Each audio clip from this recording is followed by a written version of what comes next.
This is your host, May Parsons, and welcome to today's episode of Cult Chronicles, a podcast all about famous cults and their even more famous endings. Today, I'll be talking about one cult in particular that actually does not have an ending yet. It is called the Fundamentalist Church of Latter-day Saints. Most of the cults that you might have heard of already, like the Branch Davidians, the People's Temple, and Heaven's Gate, hit their peak in the 1900s. But it would surprise a lot of people to know that there are still some problematic cults alive today.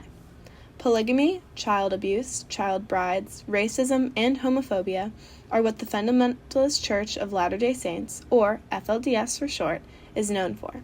But what is this cult, and when did it get its start? In 1890, mainstream Mormonism abandoned their practice of polygamy. They did this because of a deal that they had with the federal government in Utah. They wanted to gain statehood for Utah, and the government said that they must abandon their practice of polygamy in order to do so. One group of the Mormons, however, refused. This resulted in a new sect splitting from the group. They called themselves the Fundamentalist Church of Latter-day Saints, different from the Mormons' Church of Latter-day Saints. This group has continued their polygamous practices until today and live around the towns of Hilldale and Colorado City on the Utah-Arizona border. Since this location is so remote, it allows the members to thrive by avoiding local or state law enforcement. The government eventually did attempt to interfere, but instead of stopping the group, they ended up strengthening them and their bond that they had.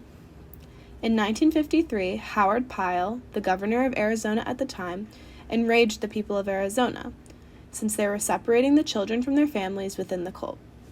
The government wanted to do this to stop the polygamy, especially since most of the brides of the grown men were children around the ages of 13 and 12.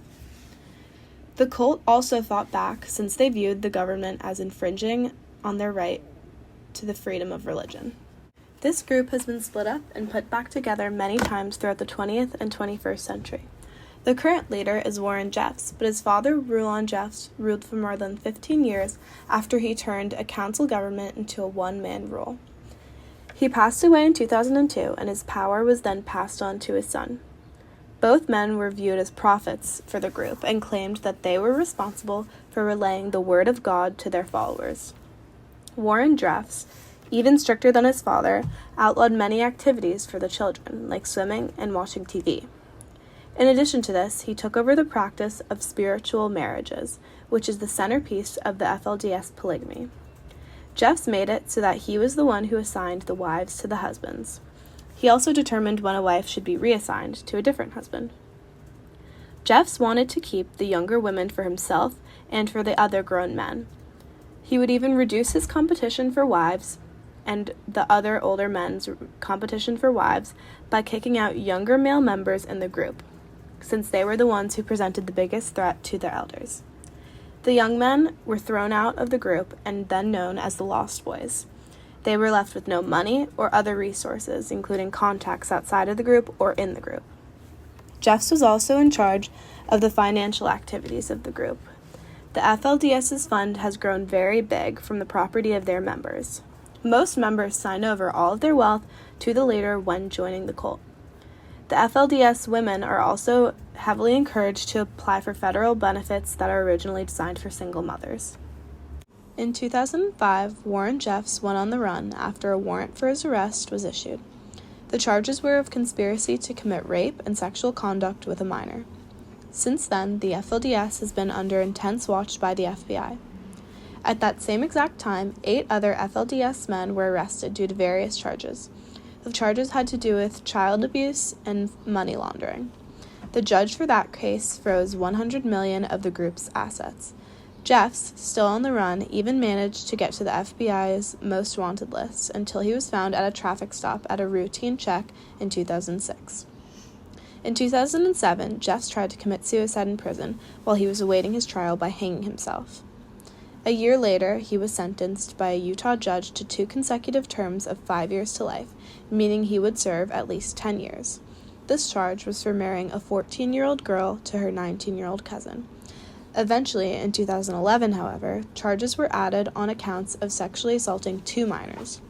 The court showed DNA proof that Jeffs was the father of a 15-year-old's baby and had recordings of Jeffs sexually assaulting his 12-year-old wife.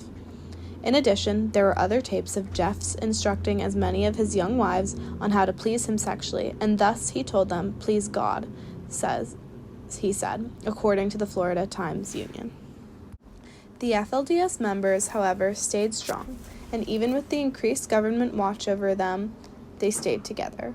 While on the run and in jail, Jeffs managed to organize the transfer of several hundred of the families in the cult that he deemed most loyal to him to a large compound in El Dorado, Texas. In El Dorado, there were dorms and an enormous church that were constructed in 2008. In addition, the group purchased $2 million worth of property in 5 different locations around the Sangre de Cristo Mountains, which is about 175 miles southwest of Denver. FLDS thought that they had finally found peace and seclusion in El Dorado, but they were wrong. In April 2008, a prank phone call was made from a woman claiming that she had been raped at the compound. Even though that they later found out this phone call was fake, it did give the police the grounds to do what they needed to do. The police then raided that compound and took 460 children into protective custody. After this, there was intense media attention on the compound and on the group.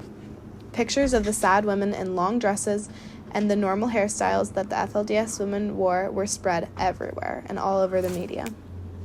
FLDS decided to hire legal assistance, and they set off on a publicity campaign. The FLDS were trying to make themselves look like victims of excessive government power. Eventually, the judge for the new case determined that the state had, in fact, overreached in taking the children from their parents.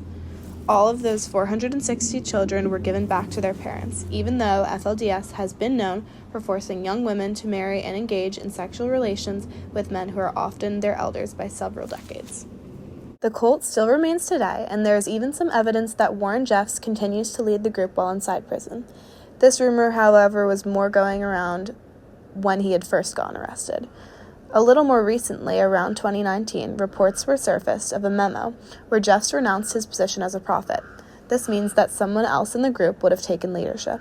According to CNET, there are still an estimated number of 6,000 members in the group in locations like South Dakota, Colorado, North Dakota, and Minnesota. This cult still remains, and it'll be interesting to see where it goes and if it does ever end. Once again, I'm your host, May Parsons, and that concludes today's episode of Cult Chronicles on the Fundamentalist Church of Latter-day Saints. Thank you for listening, and remember to subscribe to our podcast and share it with your friends. See you next time!